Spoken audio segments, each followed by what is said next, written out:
In tonight's episode, what I want to do is I want to show you bits and bobs of these two hammers that I've got. This is the Wiha Electricians hammer and this is the Hultafors EL hammer, and there is a couple of slight little differences and what they're used for, and I think they're absolutely magic, and I've actually come across something that is been a right pain in my old arse. Right, anyway, what we're going to do is we get into it and I'll show you.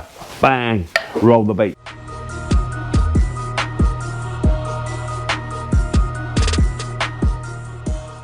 Oi, oi, good evening fellow groove riders. Will from Will's Electrical Services, also known as the Midfield General. In tonight's episode, what I want to do is I want to show you a couple of hammers that I feel as if I'm absolutely cursed by. What it is I first bought this Wiha Electrician's hammer. And when I first bought it, I've got to admit, I never see it before I actually bought it offline.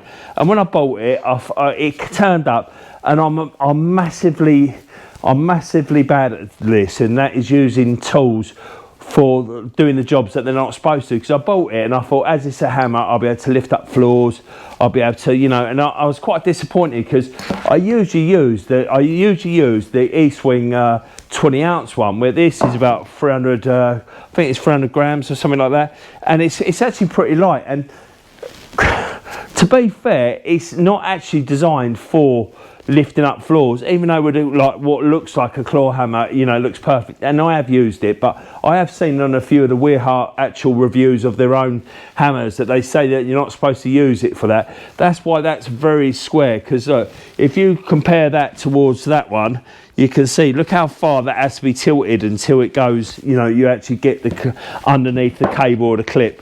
That's pretty good. It's also got a very unique U-shaped head, and what the idea is for that is to get close into the walls and the ceilings without marking them too much.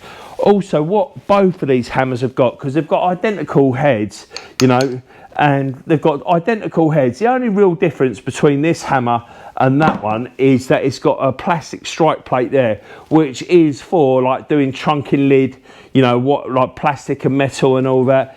Both hammers have got strike plates on the bottom, which at first, before I had it, I thought it'd be quite a good idea, is that you could actually like hammer in the raw plugs and all that, but then I thought, because I used my hammer and I even had my little finger, I tried to get the most out of it. But I think if I was to do that, it would start marking it up, and it'd probably be a bit uncomfortable on your hand, like, you know, like it might scuff it up. I'm not sure, I've not had it long enough, because as I was saying, where I've been cursed with these hammers, I bought this one, and the last one I had for about 3 months, and I've lost it, and the places I think where it is are regular customers, so I do actually think I'm actually going to find it again. So that's why I was reluctant to get this one. So that's why I bought this one. This is the Hultafors EL hammer, and that's identical head. It just doesn't have the strike plate there. What this one is actually sold for is like a carpenter's, like a cabinet sort of hammer, and what it is, as the strike plate on the bottom also, is that it's for like working in kitchens and all that, so it doesn't scuff any of the surfaces, like, you know, from tile to wood or anything really, plastic. That is what it's sold at, and it's really nice. And as I say, this Hultafors, I do have a few of their bins and all that, because I think they are associated like with Snickers, you know, like the clothing company. They always seem to be on the same website, whether it's the same company or whether it's just Swedish or that. But yeah, it's really nice. And one of the main reasons I rebought this hammer, because this one was 45 quid, and I'm not going to take it out of the unit. This is my hammer I use for the unit.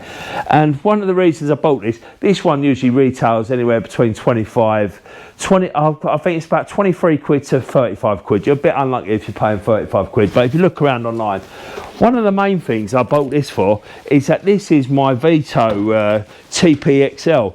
And one of the biggest drawbacks, no doubt I'll do a tour of this over Christmas or so. One of the big drawbacks is with this little bag is that I use this as my everyday sort of bag, is that you can't really fit anything like too big. There is a pocket in the back which I keep my crimpers in, but it's like even like your voltage, like prongs, you know, testers and all that, there's nowhere really to fit in there. But one thing I did see on Instagram, and I see this and I bought it the next day, is that, look at that. that it's like it's absolutely like, I showed Ollie as soon as I see it on Instagram, and I tried it with this hammer to see if it worked. And as soon as you see it works like that, it's absolutely pucker. Look, it looks like it grew there, you know what I mean? Because the east wing's so much like taller as well, is that you know it doesn't even sit in the bag, but this one, it actually hangs off the head. And I thought that is absolutely pucker. And I thought to myself, and the other reason I didn't want to put this one on there is because this has got a red hammer where that's black, where I think I'd probably lose that, and then I'd be 2 hammers down, 45 quid or 25. So, and that is absolutely pucker, because quite a few times when you're using hammers and all that, you don't really need, you know, like you don't, you know, it's a bit of a toffee hammer, you know what I mean? You don't really need it to be too heavy. Almost forgot. But if you're still watching the video, if you do us a massive favour, if you can like, subscribe and turn the notification bell on, it helps the channel grow. And plus, I appreciate your support. And yeah, I just think it's absolutely pucker. And as soon as I see that, bang, I was on Amazon, see you later. And yeah, as I say, you can usually get it anywhere between 25 and 35, and if you're paying 35, then I think you should shop around. And that is absolutely beautiful. I will show you this bag in depth over Christmas, but yeah, where I've been jazzing it up with all the little attachments of the vajazzles and the tapes and all that, it does get pretty full pretty quick, but it's just an absolute perfect little hammer. You know, you don't mark things, so even if you want to level up the sockets or screws, or socket or switches, anything like that, it's, you know, so this handle's unmarkable as well. And I should imagine this is rated at 100 volts, which God knows what you need that for, you know what I mean? What you going near anything like with a hammer for? I should imagine this must be the same, but as I say, it's, you know, it's not marked up with it. Right, anyway, it's just a short little episode. I thought I'd show you some of the pros and cons of the hammer, and I'll say I am a fan. It's just a bit hard to get around your head that it's, you know, not every hammer's for smashing the shit out of everything. Right, that's me done for another episode. I hope you like it. I hope you got something out of it. And don't forget, if you're going to be anything to be electric, thanks for watching. I really appreciate it.